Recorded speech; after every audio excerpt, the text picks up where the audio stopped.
Hai murid-murid, bertemu kembali bersama Cikgu Win. Cikgu Win nampak handsome tak? Dah trim sikit jambang-jambang ni kan? Alright, okay. Hari ni kita akan lihat teknik membina ayat. Terlebih dahulu, macam biasa, Cikgu Win nak main satu lagu. Boleh? Jom kita dengar.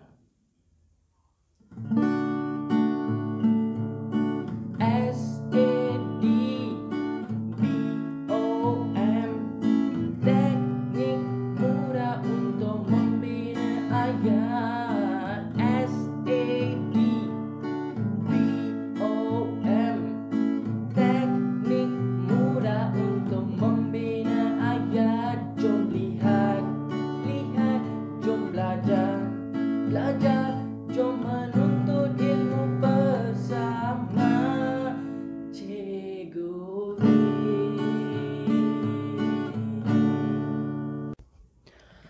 Okey murid-murid, best tak lagu tadi?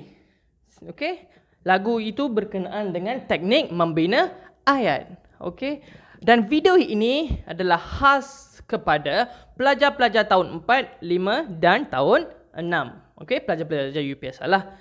Okey, apa yang saya lihat sebagai seorang guru, kebanyakan pelajar mempunyai kesukaran dalam membina ayat. Mereka rasa susah. Cikgu, susah betul lah nak bina ayat ni. Saya pun tak tahu macam mana nak bina ayat. Okey, kebanyakan pelajar. Dan apa yang saya dapat lihat dalam kalangan pelajar ni, diorang ni sebenarnya menggunakan bahasa lain dahulu untuk menterjemahkan kepada bahasa Melayu. Sebagai contoh, mereka menggunakan bahasa ibunda untuk berfikir, lepas tu mereka menterjemahkan dalam bahasa Melayu. Okey, macam Google Translate lah. Kita memang tahu kita ada pelbagai kaum, pelbagai etnik di negara Malaysia, pelbagai jenis bahasa. Jadi itu menjadikan mereka sukar untuk menguasai bina ayat. Okey, sebagai contoh, bahasa ibunda mereka adalah bahasa Tamil dan mereka banyak berfikir dalam bahasa Tamil atau bahasa Cina atau bahasa Inggeris. Okey, mereka akan berfikir dalam bahasa tersebut, lepas tu mereka akan menterjemahkan dalam bahasa Melayu dan di situ berlakunya kesalahan tata bahasa. Jom kita lihat satu contoh di sini. Okey, sebagai contoh, kamu fikir dalam bahasa Inggeris dahulu. Okey, kamu fikir dalam bahasa Inggeris dahulu. Jom kita lihat. My hobby is to watch football. Dia kata dalam bahasa Inggeris, my hobby is to watch football.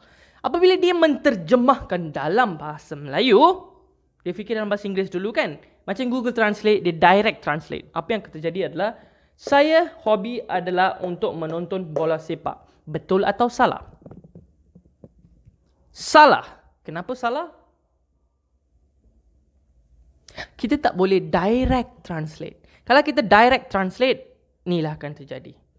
Jadi bahasa ibunda ke apa-apa bahasa, jangan gunakan bahasa itu untuk kamu menterjemahkan kepada bahasa Melayu. Salah. Kamu tak boleh menterjemahkan. Okay? So it's totally wrong.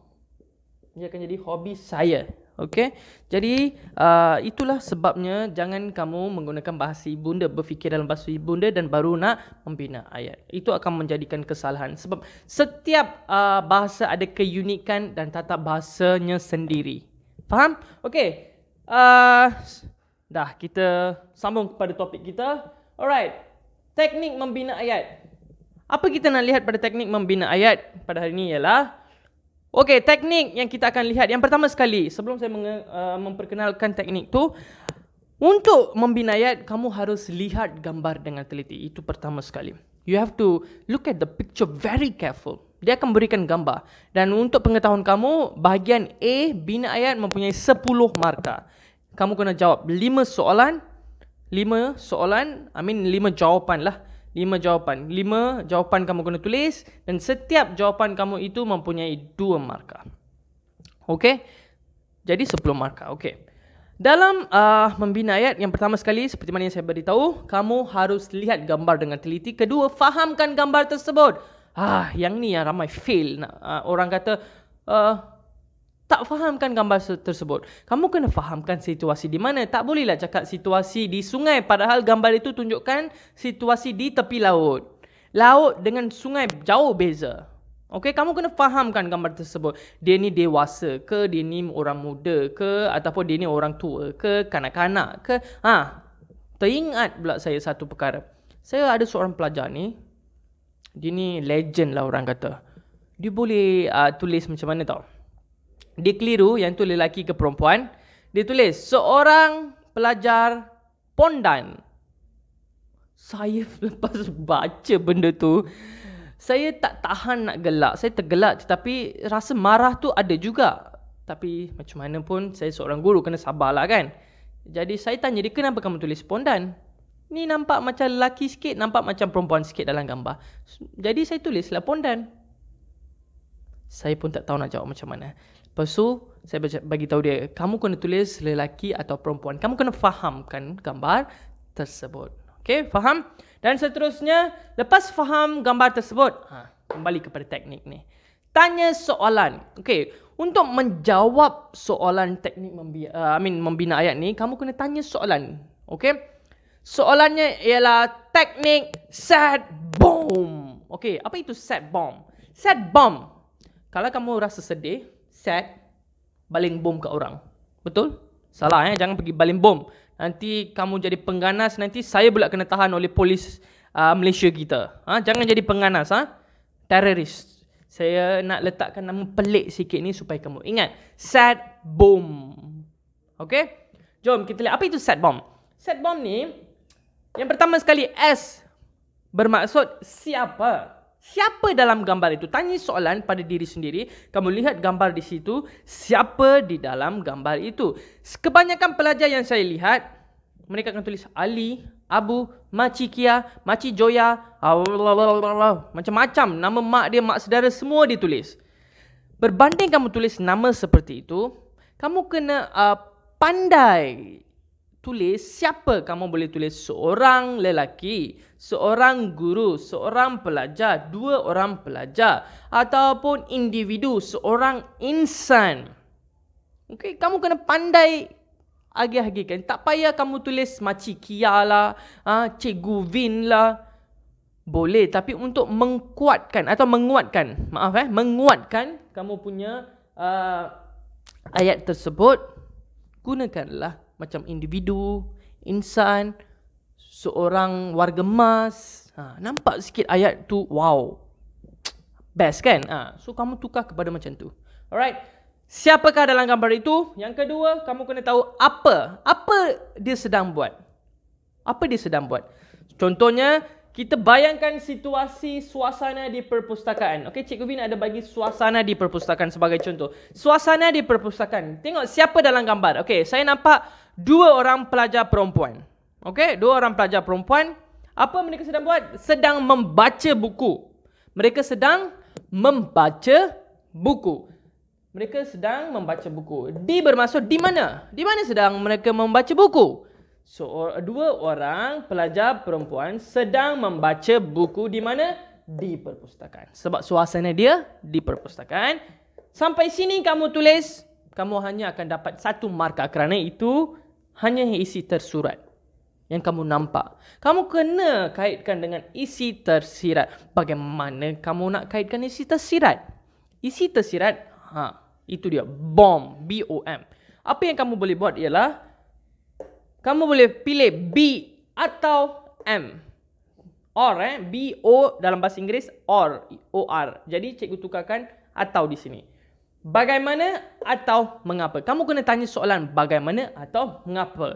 Contohnya, dua orang pelajar perempuan, apa mereka buat? Sedang membaca buku di perpustakaan. Bagaimana mereka membaca? Dengan bersungguh-sungguh. Kamu tulis seperti itu, kamu dapat 2 markah. Sebab ada isi tersirat sekali. Nampak? Mudah kan? Okey, cikgu, saya tak nak buat bagaimanalah. Cikgu, saya nak buat mengapa, boleh tak? Boleh, kamu pilihlah mengapa. Dua orang pelajar perempuan sedang membaca buku di perpustakaan. Mengapa mereka membaca? Untuk meluangkan masa lapang. Atau untuk mengisi masa lapang. Atau untuk menuntut ilmu. Nampak? Cikgu kaitkan di sini. Faham? Ini adalah soalan yang kamu kena tanya. Okey, jom kita lihat suasana di perpustakaan juga. Contoh yang kedua. Okey, saya sedang melihat seorang pelajar lelaki. Dia sedang menggunakan apa? Komputer. Okey, dia sedang menggunakan komputer di perpustakaan. Okey, jom kita lihat. Seorang pelajar lelaki sedang menggunakan komputer. Siapa? Seorang pelajar lelaki. Apa dia sedang buat? Sedang menggunakan komputer. Di mana? Di perpustakaan. Bagaimana? Dengan bagaimana? Dengan bersungguh-sungguh. Dengan bersemangat. Dengan berhati-hati. Okey? Dengan senyam. Kamu boleh kaitkan juga. Sebab perpustakaan kan tak boleh bising kan? Dengan senyam. Bagaimana? Atau mengapa seorang pelajar lelaki sedang menggunakan komputer di perpustakaan? Mengapa? Untuk menyiapkan tugasannya. Untuk melayari internet. Nampak? Jadi, ini adalah teknik set bomb. Tak kisah situasi di mana, ini adalah teknik kamu boleh gunakan untuk membina ayat untuk mendapat 2 markah. Kalau kamu tulis sampai siapa, apa, di mana, hanya 1 markah. Kalau kamu tulis bagaimana atau mengapa, pilih antara satu. Bukan dua-dua, pilih antara satu dan kamu akan dapat lagi 1 markah. Jadi 2 markah satu soalan tersebut. Apa kata saya tukar situasi di suasana di taman permainan. Di taman permainan. Okey? Okey, suasana di taman permainan. Saya nampak ada seorang warga emas sedang berjoging. Seorang warga emas sedang berjoging di taman permainan. Mengapa? Untuk menyihatkan badan. Untuk mengeluarkan peluh. Bagaimana? Dengan bersungguh-sungguh. Dengan berhati-hati. Bagaimana? Sambil mendengar lagu. Okey? Ataupun dia berjoging di taman permainan bersama-sama anjing peliharaannya, kucing peliharaannya. Nampak? Saya kaitkan di sini. So, seperti itulah kamu harus kaitkan. Okey? Saya ulang balik teknik set bomb. SADBOM. Gunakan teknik ni untuk membina ayat dan saya yakin kamu boleh dapat 10/10. Sebab setiap kali saya mengajar topik ini atau pembina ayat ni, saya akan pastikan pelajar saya dapat 10/10. Bukan 9/10, bukan 8/10. 10/10. Jangan kamu kurangkan target kamu. Sebab yang ni mudah untuk dapat 10. Dan untuk menonton video yang lebih-lebih lagi selanjutnya, tolong subscribe YouTube channel saya. Okey, jangan lupa untuk subscribe YouTube channel saya. Lepas itu saya juga akan masukkan link di bawah, Google Drive punya link, supaya kamu boleh mengakses nota ataupun latihan di bawah. Okey? Terima kasih, segala puji bagi Tuhan.